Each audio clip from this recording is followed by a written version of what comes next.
এই মুহূর্তে সবচেয়ে বড় খবর, দিল্লির মুখ্যমন্ত্রী আক্রান্ত হলেন জনশুনানিতে এক যুবক তাকে আক্রমণ করেছে বলে প্রাথমিকভাবে বিভিন্ন সূত্রে জানা গেছে। দিল্লির পুলিশের তরফেও বিষয়টিকে নিশ্চিত করা হয়েছে।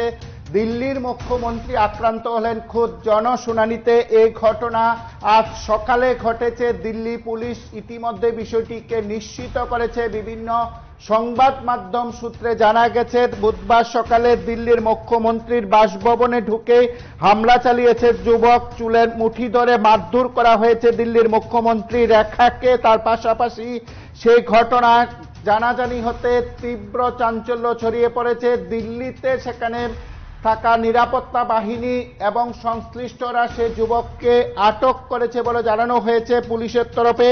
দিল্লিতে জনদরবারে আক্রান্ত হলেন মুখ্যমন্ত্রী। দিল্লির মুখ্যমন্ত্রী রেখা গুপ্তাকে এই মুহূর্তে হাসপাতালে নিয়ে যাওয়া হয়েছে।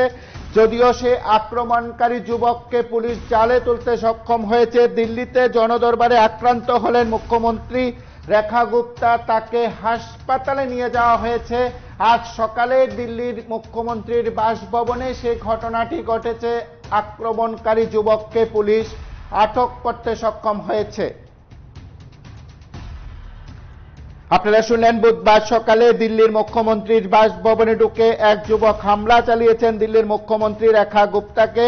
যদিও পুলিশ সে যুবককে আটক করেছে। দেশের রাজধানীতে মুখ্যমন্ত্রী রেখা গুপ্তার সিভিল লাইন্সের বাসভবনে ঢুকে তাকে মারধর করার অভিযোগ উঠল সেই যুবকের বিরুদ্ধে। আহত মুখ্যমন্ত্রীকে হাসপাতালে নিয়ে যাওয়া হয়েছে। বিভিন্ন সংবাদ মাধ্যম সূত্রে জানা গেছে, বুধবার সকালে মুখ্যমন্ত্রীর বাসভবনে প্রতি সপ্তাহের মতো এই সপ্তাহেও সেখানে জনশুনানি কিংবা জনদরবার অনুষ্ঠিত হয়। সেখানেই সেই হামলার ঘটনা ঘটেছে। বিজেপির দাবি, হঠাৎ মধ্য ৩০-এর এক যুবক রেখার বাসভবনে ঢুকে একটি কাগজ দেখানোর নাম করে মুখ্যমন্ত্রীর দিকে এগিয়ে যান। অভিযোগ, এরপরে ও যুবক চিৎকার করে বিশ্রী ভাষায় কথা বলতে থাকে। তারপর দেশের রাজধানী দিল্লির মুখ্যমন্ত্রীকে সেখানে চুল টেনে তাকে চড় মারেন এবং ওই যুবক তার উপর নির্মমভাবে আক্রমণ করা হয়েছে বলে দাবি করা হচ্ছে। দিল্লির মুখ্যমন্ত্রী আক্রান্ত হয়েছেন সে যুবকের দ্বারা, এমন দাবি সেখানে করা হয়েছে। সে যুবককে আটক করা হয়েছে, নিরাপত্তা রক্ষীরা তাকে আটক করেছেন। বিভিন্ন সূত্রে দাবি করছেন অভিযুক্ত যুবকের কাছে আদালত সম্পর্কিত কিছু নথি পাওয়া গেছে। তাকে হেফাজতে নিয়ে তদন্ত শুরু করছে দিল্লি পুলিশ। ইতিমধ্যে মুখ্যমন্ত্রীর বাসভবনে অতিরিক্ত পুলিশ বাহিনীও মোতায়েন করা হয়েছে। তার পাশাপাশি আক্রান্ত দিল্লির মুখ্যমন্ত্রীকে হাসপাতালে নিয়ে যাওয়া হয়েছে বলে সংশ্লিষ্টরা সেখানে জানিয়েছেন। যুবকের মুখ্যমন্ত্রীর সরকারি বাসভবনে ঢুকে হামলা চালানোর ঘটনায় তীব্র চাঞ্চল্য ছড়িয়ে পড়েছে গোটা দেশের মধ্যে। সেই বিষয়টি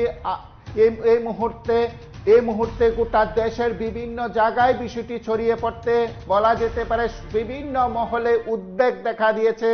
এই মুহূর্তে তীব্র উত্তেজনাকর পরিস্থিতি সেখানে মোতায়েন করা হয়েছে। দিল্লিতে বিশাল পুলিশ বাহিনী সেখানে মোতায়েন করা হয়েছে। দিল্লিতে মুখ্যমন্ত্রী আক্রান্ত হলেন খোদ জনশুনানিতে। চাঞ্চল্যকর ঘটনা ঘটেছে আজ সকালে।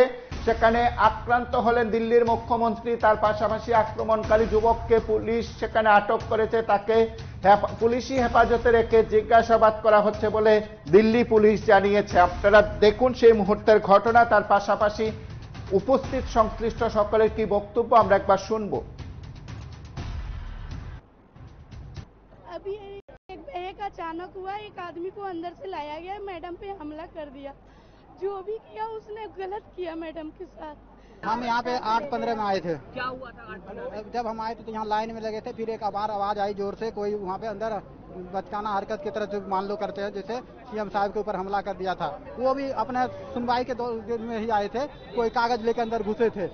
हाँ, लेकिन बाद में पता चला कि उन्होंने सीएम साहब पे हमला कर दिया। उसके बाद प्रशासन पूरी अलर्ट होकर उनको बाहर निकाला गया। लेकिन सबसे बड़ी बात ये कि सुरक्षा मौजूद कैसे हो सकती है यहाँ पे? हम बाहर थे, यहीं पे लाइन में लगे। अंदर का तो जो करीब होंगे 100 लोग का होंगे। हाँ, 100 लोग। हाँ, लेकिन ये बहुत बड़ी बात है कि आखिर इतना सुरक्षा वो अंदर कैसे चलेगा और इतना बड़ा हमला कैसे कर दिया? बाहर निकाला गया था, उसी लड़के को निकाला गया था। हाँ, जिसने मारा था लड़का ही था। वो बाद में पता चला कि वो भी डॉक्यूमेंट के लेके ही गया था अपने काम के लिए। बस एरोप्लेन की कुछ समस्या लेके आया था। हमारा वो कंप्यूटर एसोसिएशन है और वहाँ की समस्या लेके गेट पे पहुंचा तो देखा कि यहाँ पे भीड़ भाड़ थी और यहाँ की स्थिति थोड़ी भगदड़ मची हुई थी सर। और एकदम पता नहीं लगा क्या हुआ, अंदर की मुझे कोई जानकारी नहीं है। सुबह जन सुनवाई के दौरान मुख्यमंत्री जिस तरह से जनता के बीच में रह के लगातार बात करती हैं, वो बात कर रही थी। ऐसे में एक शख्स उनके पास आता है, कुछ कागज आगे रखता है और अचानक उनका हाथ पकड़कर उनको खींचने की कोशिश करता है। और उस दौरान थोड़ी सी धक्का मुक्की जो होती है, तो कुछ स्वर उनका शायद हल्का सा लगा है किसी कोने पे, और उसके बाद तत्काल लोगों ने उसको पकड़ लिया। कौन है वो आदमी, क्या उसकी जानकारी है, पुलिस जांच पड़ताल कर रही है। तो मुझे लगता है कि आपको तब तक रुकना चाहिए जब तक पुलिस जांच पड़ताल ना कर ले, उसके बारे में जानकारी ना मिल जाए, क्योंकि लगातार उसकी एक बार जांच पड़ताल हो जाए। मुख्यमंत्री की हालत अभी स्थिर है, डॉक्टर्स उनको देख चुके हैं, कुछ उनको क्या चोटें आई? नहीं, मैंने बताया ना कि सदमा जरूर लगा है, जिससे उनको थोड़ी चिंता हुई है। लेकिन हमने मुख्यमंत्री से मैं मिलकर आया हूँ, और उस बहन को, मजबूत महिला है वो जानती हैं कि उनकी कमिटमेंट दिल्ली के लिए है, और उन्होंने इस बात को स्वीकार किया है कि मैं अपने रोजमर्रा के कामों से नहीं रुकूंगी। फिजिकल इंजरी भी हुई है, सीएम को फिजिकल इंजरी हुई है क्या? ऐसा लगता है कि उनके सर पे हल्का सा कुछ लगा है। अब वो कोना मारा उसने, कोई पत्थर, कोई ऑब्जेक्ट से मारा है क्या? कोई ऑब्जेक्ट से मारा है? पत्थर थप्पड़ जो चला रहे हैं वो फैब्रिकेटेड है। अच्छा। लेकिन टेबल का कोई कोना या कुर्सी का कुछ कोना सर पे जरूर ऐसा लगता लगा है कि उनको शिकायत चल रही है। लेकिन मुख्यमंत्री बहादुर महिला है, हमारी बहन है, स्थिर है। थोड़ी मुझे लगता है और थोड़ा सा समय दीजिए, वो आपके बीच हमारी मुख्यमंत्री जनता के बीच की महिला है, बहन है, वो जनता के हाथ पकड़कर खींचा या साड़ी पकड़कर? हाथ पकड़कर उसने खींचने की कोशिश की है। आरोपी का कोई नाम वगैरह कुछ तो पता लगा? मुझे लगता है पुलिस बहुत देर हो गई है, अपनी जांच कर रही है। नाम तो पता ही चल गया। ऐसा कहाँ से आया? ऐसा मेरे कहने से नहीं होगा ना, पुलिस को जांच करने दीजिए, उसके पूरे पहलू को देखने दीजिए। प्लान करके आया था, किसी फॉरेन ऑब्जेक्ट से भी बार करने की कोशिश की है कोई? ऐसा कुछ नहीं है, ऐसा कुछ नहीं।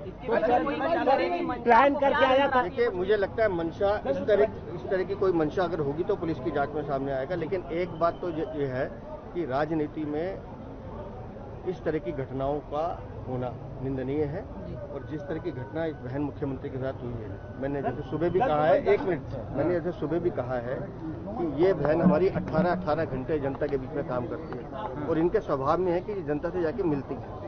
तो उसका असर उस अपराधी ने उठाने की कोशिश की है, क्योंकि इनका स्वभाव है कि ये प्यार से तो भाई बहन करके जैसे मिलती हैं, उसका असर उठाने की कोशिश की है। लेकिन पुलिस जांच कर रही है, जो भी दोषी होंगे या इसके पीछे जो लोग होंगे सामने आने पे आपके सामने जन सुनवाई चलती रहेगी।